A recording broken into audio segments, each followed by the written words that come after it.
Okay, for our bamboo bow we need some bamboo, and a couple of things to know. One is that this piece is from the base of the bamboo, so it's nice and thick, but the grain isn't as tight as it is further up the stem. But there's a more fundamental problem than that, and that's here. This node, there was some water that's got trapped in it. I don't know if you can see this, but it's like all rotten around there. So you know that isn't really going to be suitable at all. The ideal thing that you're looking for is something like this, which is, you can see this is sort of, it's nice and shiny, and yeah, this sort of light colour, and you know, if you look inside, it's got a nice tight grain, whereas you know that one I was showing you before, you can see this one hasn't been sort of sun dried as much. It's got this sort of green fungusy stuff on it. The other problem you get with bamboo, you know, is insects will eat it, so you know it can rot. But you know, usually there's loads of it around. You just need to select a piece that you know looks okay. And we're going to try with this piece. It's a little bit on the thin side, but you know that's okay. I'd rather have it, you know, in good nick and a bit thin than you know, a bit rotten and thicker. Okay, so that's our piece. Let me split down some staves from it, so that we can start putting together the bow. But you can see there, you see this sort of nice shiny, sort of yellowy skin. That's what you're looking for. Okay, so when we want to cut this to size, I mean this is too long at the moment, but rather than cutting at this stage, you know, it's easier to split it into the sort of right sort of thickness first, and then you know you can cut it down to size later. So you know, just looking at it, I'm going for about 3 fingers, about there somewhere. I find it easier to use a baton. You know, bamboo's so easy to work with. You know, just doesn't take very long at all. Okay, so I've cut off a few splits. Just looking to see which one you know is the best. This one looks pretty good, so I'm just going to quickly sort of shape it. See how it goes.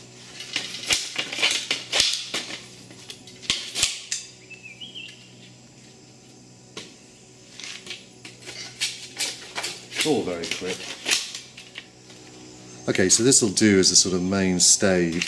I've got 3 nodes here, so I'm going to cut it just above this node. I need these nodes, they're important. You'll see why in a bit.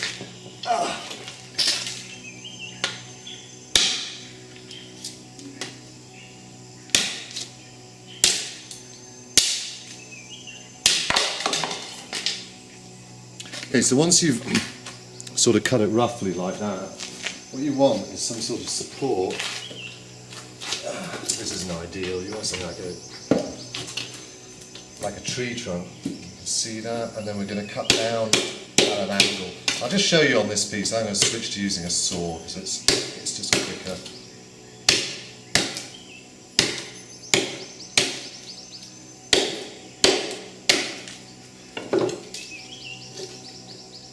Flip it over.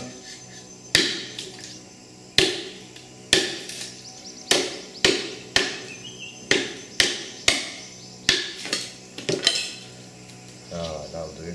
Okay, so all I'm going to do now is just sort of take away the curvature. You know, try and make it as flat as possible. I'm not going to make it completely flat, but pretty flat. And you know, the way I do it is just to use the parang, you know, as always, to do most of the hard work, and then just switch to a knife, you know, to sort of tidy it up a little bit more.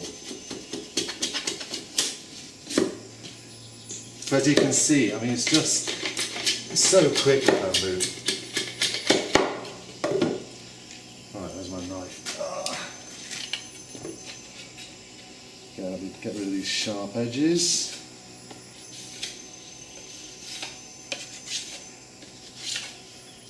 Now, you know, the thing about bows, which I'm sure you know, is that where it's going to break is where my knee is. That's where, you know, the most of the sort of breaking force is going to be. You know, the tips of bows, you know, can be really quite thin indeed. So if I use it like this, you know, I could but there's a strong risk it's going to break here, and it's also not going to be very strong. So everything we're going to do next, is designed to strengthen the bow, and make it a bit more powerful. Okay, the next thing I'm going to do is just put the tips in that are going to hold the bowstring. So again, I'm just going to support it here and batten in. I'm not really set up very well here, but it's trying to keep things in camera. Okay, so I'm just cutting in at a slight angle, and then I can just flip off that piece. And I just work slowly. You don't want to make it too small. There's no hurry. It's also quick anyway.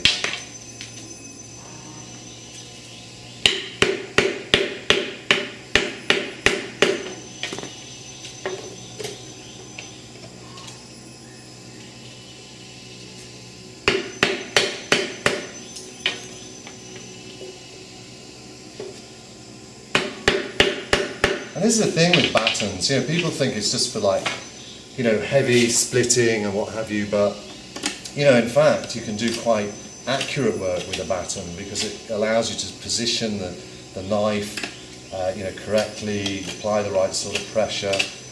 But this will do. I'm just going to do this quickly. I won't spend too long on it. But that basically is ours. That's where the loop of our bowstring is going to go. And we just want to make sure there aren't any sort of sharp edges that are going to cut the bowstring.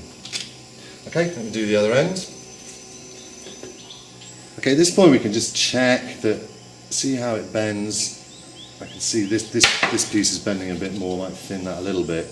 I'm not going to do very much tillering. I'm just sort of checking it feels right.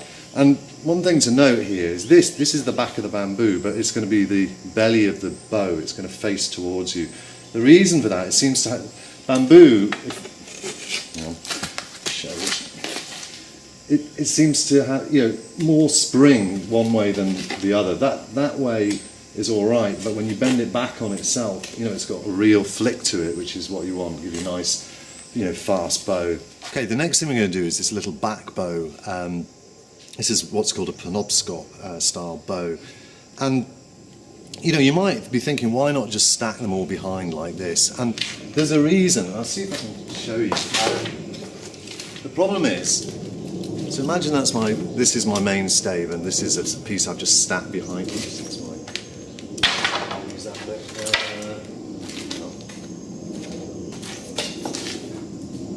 So imagine this is my bow here, and I'm stacking behind it like this. The problem is, where you've got that,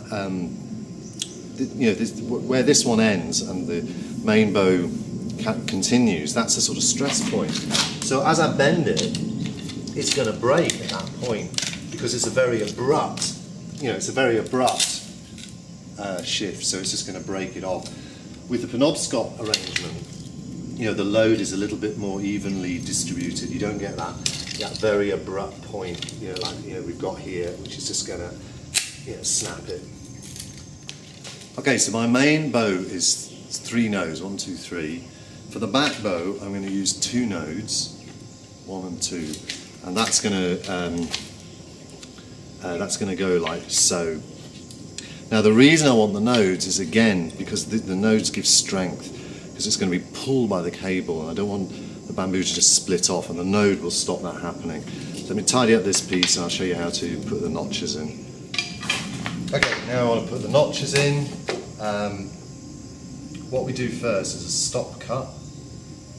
You can see this. Again, I'm going to use the batten. I'm working just behind the node there. Whoops.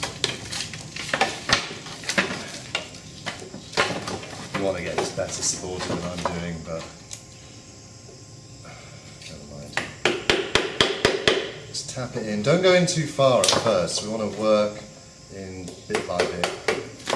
So that's the notch started. So I'm sort of cutting more or less straight in with the stop cut and then at an angle to meet the stop cut, but not going further than that.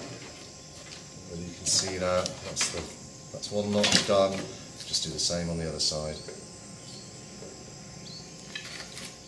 Okay, so there are my notches for the back bow, and what we can do now is just attach that to the main bow and see how it's looking, see whether it's working the way we want it to.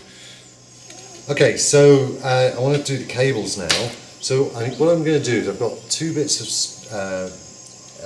this is throw line actually. I'm just going to roughly measure. Okay, that's about right. Now the thing is, these two bits of line are the same length, and that's quite important because it means that the loops are the same size. So when you twist them, it'll automatically centre the smaller bow in the middle of the bigger bow. So my dog's whining. Big shush. Now, if you look at the bow I did before, I'd actually recurved this piece here. So I bent the bamboo like this. You can bend it back, which is gives it a bit more spring to it. However, if you haven't bent bamboo before, dry bamboo, it's a bit of an art really. Difficult to explain how to do it without breaking the bamboo. If anybody's interested, I don't mind doing a short video showing how it's done. But you can see on this bow, in fact I've got two smaller bows on top of the main bow. I'm only going to do one here. I'm just going to try and keep things simple. But here I bent that out. This was bent out as well. It's like recurving the bow. But let's see how we get on. Just doing it in this sort of straightforward manner. Now, the trick to this is how do you attach these cables, because you can spend a lot of time trying to get it right, but there's an easy way of doing it, and that's what I'm going to show you now. So I'm going to loop that over there. I want this rope, you see that, yeah, coming on top of here. So I want it like so. That's going to be better than the other way. It's like that. It isn't so good. I want the rope on top is better.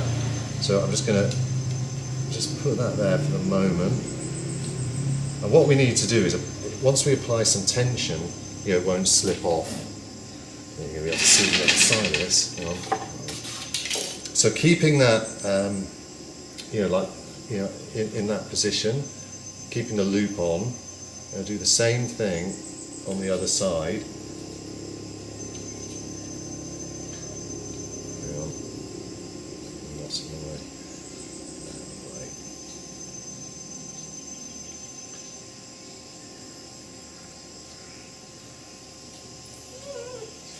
Right. Now that one slipped off.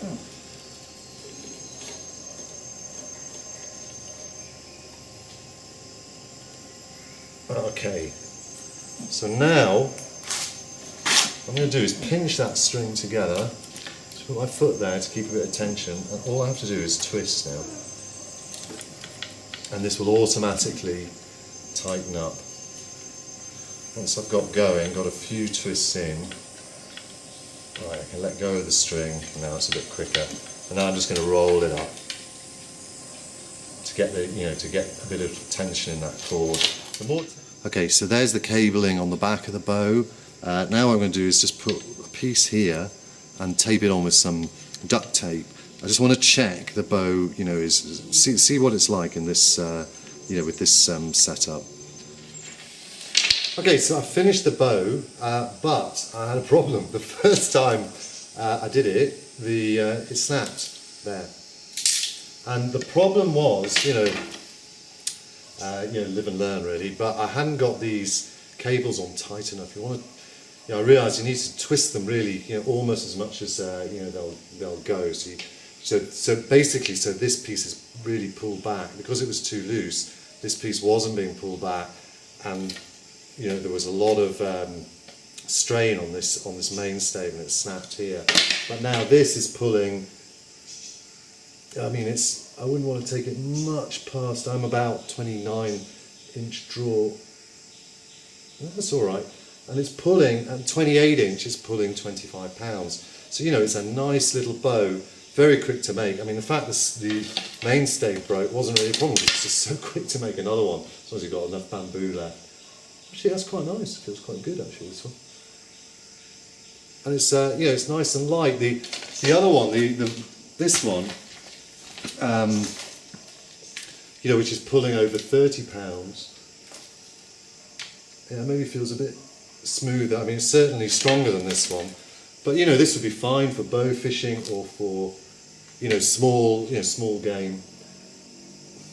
Okay, sorry. Let me just show you the whole thing. So yeah, as I say, this cable needs to be on nice and tight. Should have gone over there, but no, never mind. And then I've got one more back piece here, which is just to give extra strength to that, to the centre. That's it. 3 pieces of bamboo. I mean, it took. I mean, if I was doing this, without trying to film it, half an hour maximum. Start to finish. Yeah, you've got a workable bow. So I mean, I've been firing a few shots with this, and actually, it's a very quick, smooth, nice little bow. Very quiet. In some ways, compared to this one, which is fancier. Okay, it's got a bit more draw weight, but I think I like this one more.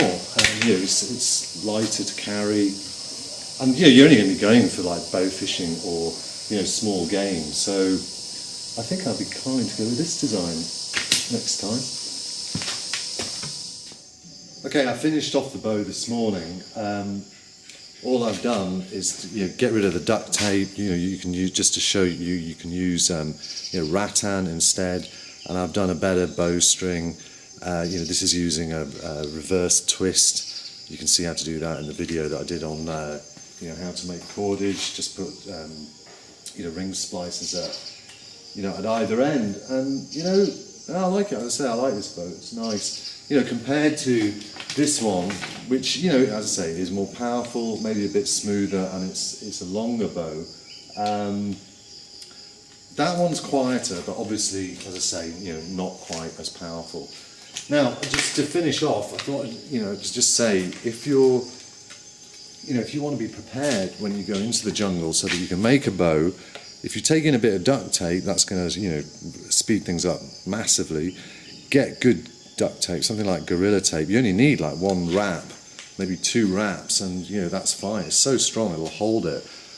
And also take in some line for your bowstring. Now, a lot of people would use paracord, but actually this sort of stuff, these throw lines, are better. This orange one is breaking strength of 90 kilos. The yellow one is 300 kilos. You can just make yourself up a little paracord type bracelet. And because it's thinner than paracord, it's not so bulky. So, there you go. That's the basics of it. As I say, really very quickly you can put together a bow that is going to be suitable for small game, for bow fishing, etc.